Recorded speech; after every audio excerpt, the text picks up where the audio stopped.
Bonjour, aujourd'hui on se retrouve pour le deck profile de la team Ares au WCQ UJ à 288 joueurs. Je vais laisser les joueurs présenter la liste, parce que du coup c'est une liste commune. Oui. Bonjour à tous, on a décidé de jouer Kashtira pour cet événement. Donc on était 4 à partir sur une liste commune, 3 en top, donc la liste a bien marché. Je perds en top 4, Baptiste en top 32. Non, 16, pardon. Il finit deuxième des rondes, top 16. Ouais, Ouais. top 16. Voilà. Et toi, top, on Top, s'est affronté, on top s'est 8. affronté, On s'est ouais. affronté en top 8. Et 5ème des rondes. On finit mutuellement, c'est 2, 4 et 5 qui aiment des rondes. Donc l'événement s'est globalement bien passé pour chacun d'entre nous. Le Metacall était assez respecté, le format est établi. Ouais, on a orienté le main deck contre Cash en pensant que c'était le cas que les meilleurs joueurs allaient plutôt se diriger vers Cash. Du coup, orienter le main deck contre Cash et en side pouvoir gérer les rogues. Enfin, rogue naturel. Tout ce qui n'est pas Cash. Ouais, voilà. Ça arrive souvent de perdre la première, mais gagner les 2 et 3 grâce au side ou Kashtira naturellement. Ouais. Donc, On passe aux cartes. ouais, on va passer à la decklist. Donc pour la liste classique pour les Kashtira, les 4 terrains, qui donnent accès aux licornes, qui donnent accès à Théosis, qui donnent accès à Fenrir, qui donnent accès à Rise, qui donnent accès à Big Bang. Et dans les cartes, 2 cartes combo, pour le Grand Game il y a Burst, 3 classiques, Griffreyer pour les mêmes raisons, le Grand Game, les outs naturels ou Dragoon ou autres petites towers. Forcer des Rise, des Zeus en battle. Ça, c'est des Lock 5. C'est ça aussi, pour les extenders. Voilà. Ensuite, pour la consistance, il y avait les prospects classiques. Et ensuite, on a orienté la decklist sur les power spells. Les power spells, parce que c'est ce qui nous fait gagner en mirror match. Et qui restent impactantes, ou des fois pas suffisantes contre les autres match-ups. En power spell, il y avait TTT, la meilleure. Il y a des end-traps qui peuvent traîner. Et en go second, le trigger rise est facile, entre guillemets facile à faire. Et ça a de l'impact. Pour y accéder, il y a les trusts, 3 aussi. On a une target pour le go first. Quand on prend des end traps, ça va être le pointer qui va faire un rôle similaire à TTT. Au lieu de l'activer T0, on va l'activer tour adverse. Donc on connaîtra sa pioche en plus. Donc, ça arrive aussi de la résoudre tour 2 quand ça part au grand game. Ça nous arrive régulièrement. Et ça a un impact également. Donc c'est pas forcément une carte morte selon les situations. Oui, et en miroir, on a tellement de cartes pour remonter le board, de cartes impactantes pour remonter le board, qu'il arrive qu'on puisse se permettre de remonter le board et de faire un trust into a pointer pour lui l'empêcher de comeback. On le follow-up. Donc, en target, on a aussi 2 Dark Ruler en tournoi. Donc au début, on savait pas trop encore les ratios. Bon, on a choisi ces ratios-là parce que le trou noir, ça reste une carte punitive qu'on peut tuto avec Trust. Alors que Dark Ruler, on aimerait plutôt l'open en main de départ plutôt que d'avoir à activer un effet de monstre adverse. Il y a le Duster pour des raisons similaires, simplifier le game state quand il y a des backrows.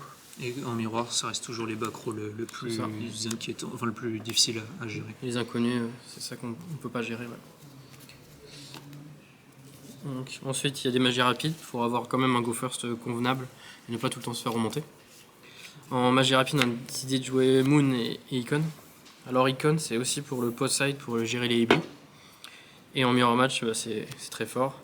Ça arrive de temps en temps de faire l'effet pour changer la position de combat, pour éviter un Zeus ou autre.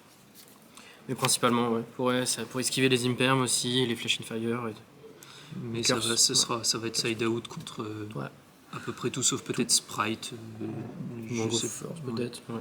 C'est pas assez impactant. Ouais. Donc c'était vraiment pour cibler pour le mirror match, pour les hiblis. Là où certains ont des lava golems, on préférait pas qui quand même se posent et vis-à-vis d'Ibli. C'est ça, vis-à-vis d'Ibli et aussi je trouve que ne pas avoir de normal summon, des fois ça peut être compliqué pour les combos. Mais ouais. Et je l'ai aussi gardé contre Hero avec le monstre qui s'invoque de son côté. Mais pas touché. Et les Moons, classique, pas grand chose à dire. C'est le plus polyvalente, impactante. Il y a 4 contre miroir. C'est ça. Les backrows en général, c'est soit ça, soit Imperm. Voilà pour le main deck. On va passer au side directement, je pense, pour adapter aux autres match-ups. Pour le main 40, il n'y a pas de 40, débat. il n'y a pas de débat. La consistance. Le deck manque un poil de consistance. C'est ce qui me fait perdre la dernière ronde du J1. Le game 3, je commence, je brique. Il y avait quelques magies rapides, mais j'ai pris Storm et j'étais loin derrière. Pour compléter les ratios, il y a les 2 trous noirs pour gérer Ibli également. Et ça reste impactant contre Sprite, ça force une carotte, c'est pas une fois par tour. Ça va être la seule carte qu'on va rentrer en miroir, on va enlever un Big Bang et un Pointer. Et on va mettre des decks. Même si on se fait book un cache tirant, on peut le trou noir pour un truc derrière. Ça arrive aussi, oui. Pas forcément le first move s'il y a des backrows inconnus pour les moons. Pour compléter le ratio, il y a aussi le Dark Cooler pour tout ce qui est Sprite et Turia, voilà, pour le lion. Et enfin, il y a plutôt les DN Trap. Alors, Shifter, H, Bell. C'est pour les match-up Branded, on respectait, Matmec également. Et on rentre ça aussi contre les Runiques, les Naturia. Parce qu'avant, dans la liste précédente, c'était des cartes pour les premiers, des Ibli, des anti-spells. Et au final, ça nous rendait. La liste n'était pas assez forte en deuxième contre les non-cache tirants. C'est ça. Et quand on avait Parfum ou Ibli, on était souvent dans la situation où on croise les doigts pour pas qu'il ait la haute, sinon on est un peu derrière en général. Et au final, c'est des cartes qui se rentrent premier et deuxième. C'est ça, dans les side-in patterns contre les match-ups cités. Aussi. C'est des cartes qui prennent ça, des Evenly, les trucs comme ça. C'est ça, les removals, ouais.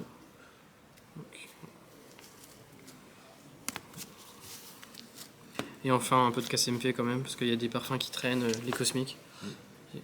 Si on sait qu'on va être deuxième avec parfum, on peut la rentrer. Qui joue parfum, pardon. On peut la rentrer. Ça va être au final les variantes runiques. Et je pense contre Sprite, comme tout le monde joue anti-spell maintenant, on est plus ou moins obligé de la rentrer. C'est ça. C'est toujours compliqué avec la carotte qui peut negate, mais... Et il y a aussi un petit jeu de side où si on sait qu'on va on va nous laisser commencer en miroir, c'est une carte qu'on peut rentrer. C'est ça, pour les terrains ou les bursts. Voilà. Donc voilà pour le side deck. L'extra deck pour finir, c'est un classique. Ouais.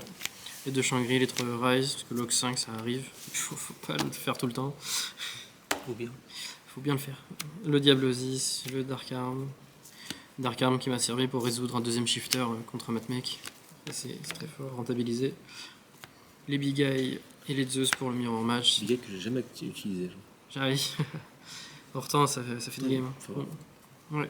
J'ai pris un Proskenyon. Proskenyon, pour voilà, l'OTK. pourquoi pas, pour l'OTK. J'avais pris Nib pour l'OTK avec son propre Nib. Donc 2, c'est classique pour le mirror match. Et ensuite, il y a encore d'honneur. Parce qu'on joue TTT, et ça arrive de TTT prendre. Contre Branded par exemple, on ne sait pas trop quoi en faire de son monstre, alors on peut partir sur un donneur. Contre Iblis, c'est ce qui va partir sur le Diablosis en général. Donc, même c'est pas Outcast, c'est important. Moi j'ai eu le cas où Manny King Cat qui a ramené un shifter et du coup je pouvais normal rise art et faire d'honneur. Voilà, Moi j'ai bien lu. Même contre les sprites qui jouent Iblis, il y a aussi la situation pareil. Et Targeta Prospect. Alors on a décidé d'en jouer 3. Le Goliath classique parce qu'il y a des trous noirs qui traînent, les Flash in Fire. En plus nous jouons Darkhold, il y a encore plus de raisons de faire Goliath. C'est ça. Garura classique. Garura classique pour la pioche. Et Entes plutôt que les voitures ou les fossiles. Parce que par exemple ça m'a servi quand on prend Dark Cooler. Dark Cooler on peut toujours payer le cost. Et cost Entes ça fait une interruption. Pareil avec Icon, comme on joue Icon, si on sacrifie Rise avec Entes et Garura, ça explose. Et plutôt que d'être un peu plus passif avec les fossiles. Est-ce que vous avez d'autres choses à rajouter sur la liste Non, franchement, liste convaincante. Ouais. Je pense que pour finir le format, si on est arrivé au bout du cycle. Ouais, c'est une bonne. C'est ça. Le deck est établi, format établi. On passe au suivant. C'est ça, on va voir ce qu'on va jouer. Pas encore sûr. Donc voilà pour la decklist. On va passer au remerciement. On remercie tout d'abord la DAC, notre sponsor qui nous a prêté des cartes, fourni les sleeves, etc., tout le matos. Donc on les remercie.